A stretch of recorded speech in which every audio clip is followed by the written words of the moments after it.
Today, we focus on a landmark event in Middle East diplomacy, the scheduled visit of Syrian President Ahmed al-Sharaa to the White House, where US President Donald J. Trump will host him in what may be a turning point in US-Syrian relations. In recent months, Washington has signaled a shift, one driven both by strategic calculations and the evolving post-Assad landscape in Syria at stake. The question of how the United States engages with a new Syria, the future of sanctions, and the broader regional architecture in the Middle East. Let us begin with context. Syria has undergone seismic change. In December 2024, the regime of Bashar al-Assad fell as Mr. al-Sharaa's forces moved decisively. Analysts describe that event as a new chapter in Syrian affairs. The post-Assad era opened fresh possibilities and grave uncertainties. Now, the United States, after years of isolation and disengagement, appears ready to explore direct engagement with Damascus. That brings us to this visit. The White House official confirmed that President Trump will host Mr. al-Sharaa as part of an effort to shore up relations with Damascus. This is not a small gesture. It signals that the Syrian leadership may be stepping out of international isolation. Why now? Several factors converge. One, the United States has recalibrated its priorities in the region, shifting from containment to integration of former adversaries into cooperative frameworks. Two, Syria under al-Sharaa is reaching to rebuild foreign ties, potentially offering Washington something it has long sought, a partner in counter-terrorism operations, especially against the Islamic State group. Reports indicate that Damascus has already launched large-scale security operations against ISIL cells. Three, the sanctions regime that kept Syria on the fringes is being reconsidered. The United States removed Mr. al-Sharaa from its terrorist-designated list ahead of this meeting. The UN Security Council voted to lift sanctions, signaling international recognition of the transition underway in Damascus. The visit, therefore, has multiple layers. Diplomatically, it is historic. It will be the first time a Syrian president is formally received at the White House since Syria's independence in 1946. Politically, it sends a message that the United States is prepared to engage with the new regime in Syria, for better or worse. Strategically, it offers Washington a potential foothold in Syrian affairs, a vantage point to influence reconstruction, regional alignments, and counter-terrorism efforts. But the journey here has not been smooth. The United States long regarded Syria as a pariah state under the Assad regime, accused of war crimes, chemical attacks, and alliance with Iran and Russia. For many in Washington, welcoming Damascus back in represented a major policy shift. So what will the agenda of the meeting be? While the White House has not published a full docket, we can anticipate several themes. First, the war on Islamic State. Washington reportedly hopes to enlist Damascus in the US-led coalition against ISIL. Second, sanctions and economic normalization. The delisting of the Syrian president points to a broader easing of restrictions. Third, reconstruction and humanitarian aid. Post-conflict, Syria will face reconstruction tasks of mammoth scale, with the US keen to shape outcomes. Fourth, regional diplomacy. Syria lies at the crossroads of multiple axes. Tehran, Moscow, Ankara, and Riyadh all retain interest. US-Syrian engagement could alter these alignments. At the White House, the optics matter too. A handshake, photo op, and a statement of intent. These will be consumed not just by Syria and the US, but by the broader Middle East and global audiences. However, the devil lies in the details. Critics caution that al-Sharaa's background raises questions. He led the militant group Hayat Tahrir al-Sham, emerged from the insurgency against Assad, and until recently appeared on US sanctions lists.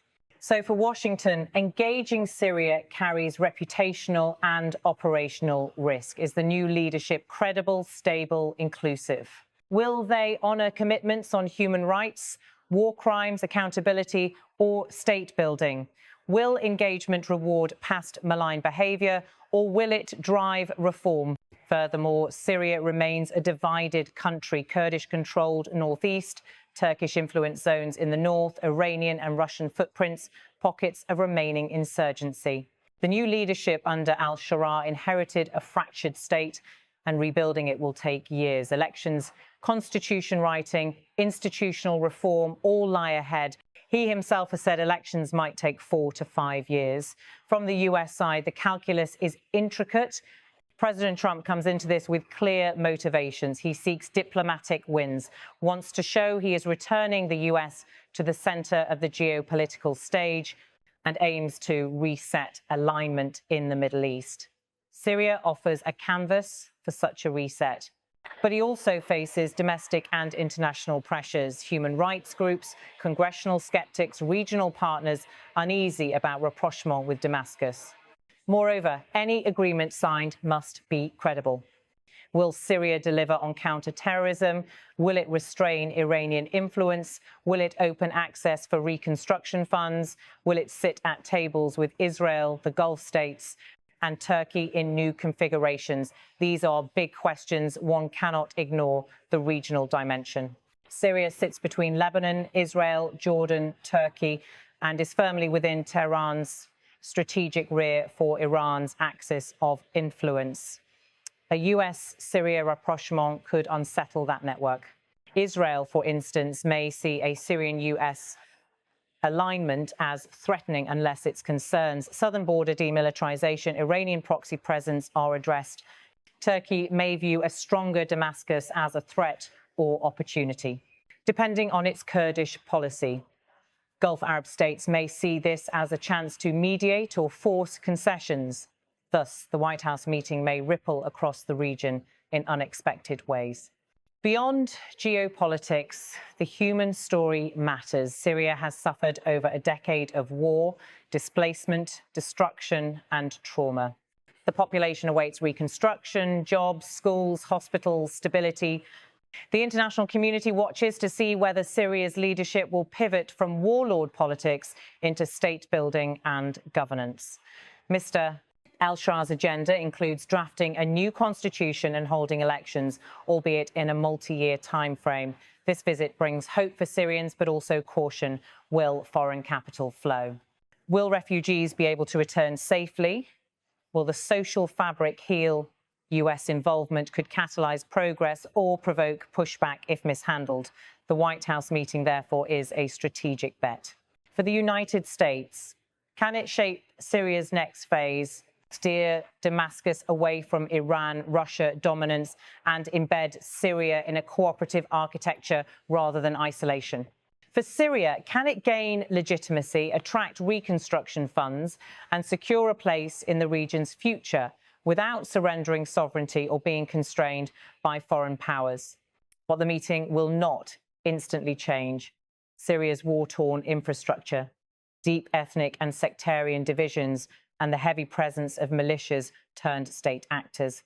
These will demand years of work, not a single visit.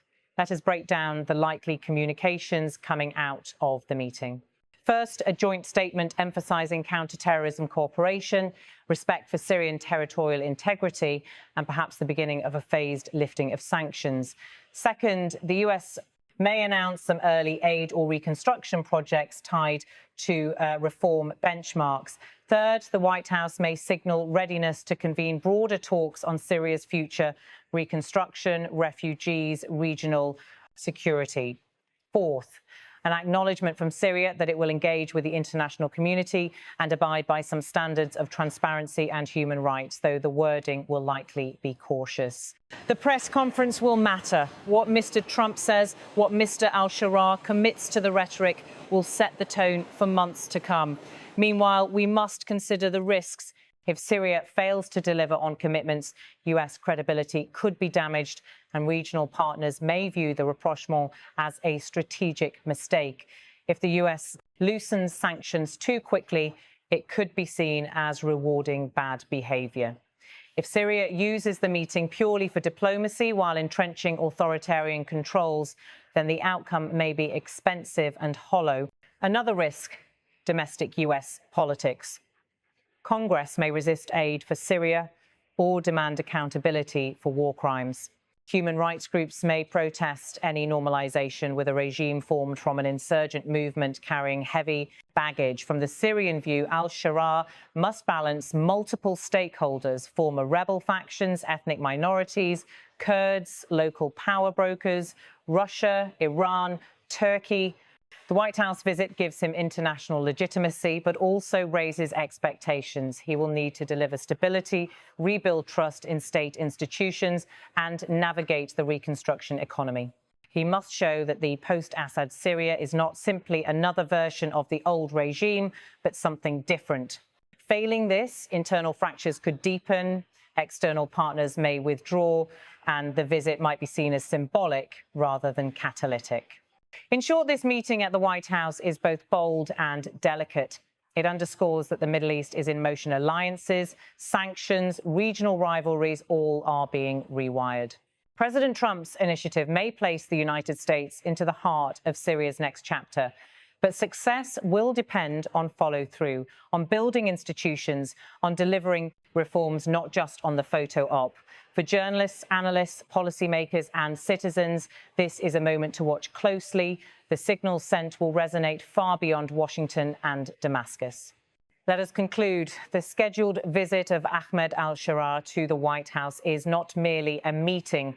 It is a statement that a new Syria is emerging, that the United States is willing to engage, and that the regional map may be shifting. The real story will be in the weeks and months after. Will this meeting mark the beginning of a meaningful transition, or will it become a historical footnote? What is clear, Syrians keep watching. Regional capitals keep calculating, and Washington must decide whether to embrace risk to open possibility.